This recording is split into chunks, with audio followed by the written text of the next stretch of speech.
Жүрегімізге жылы үнмен енген, халыққа кеңінен тараған әндермен танылған, және де өмірін өнерге арнаған, екінші шәмші атанған Ержан Серікбаев ағамыз жайында болады. Ержан Серікбаев ағамыздың әнімен сөз жазылған. Мейлі қабылыңыздар! Мейлі болса да алыс арамыз, түссе де салғын қара күз, бірге бүршік жарамыз. Үнсіз жүрек, үнсіз кеуде, өтіп жатты үнсіз түндер. Тура қарап айтшы маған, бар ма бақыт бұл өмірде?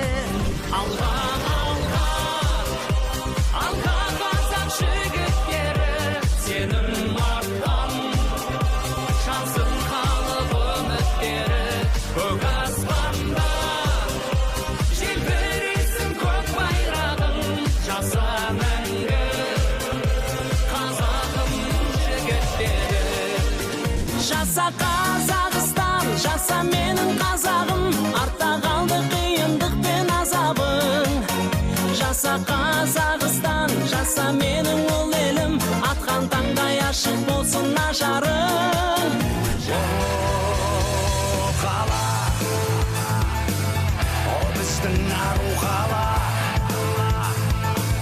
сөзіне үн қатпаған, жай күйін жұмбақ маған, сырымды кімге ақтарам? Ауылым аңсадым, әппақ таңды, тұнып кешіңді, алма бағыңды өзіңе барып, қуып сағымды іздеймін бала, балғын шағымды. Кешір мені, үмітімді сенімімді ақтамадым. Кешір мені, тағы не деп алдың да мен ақталамын.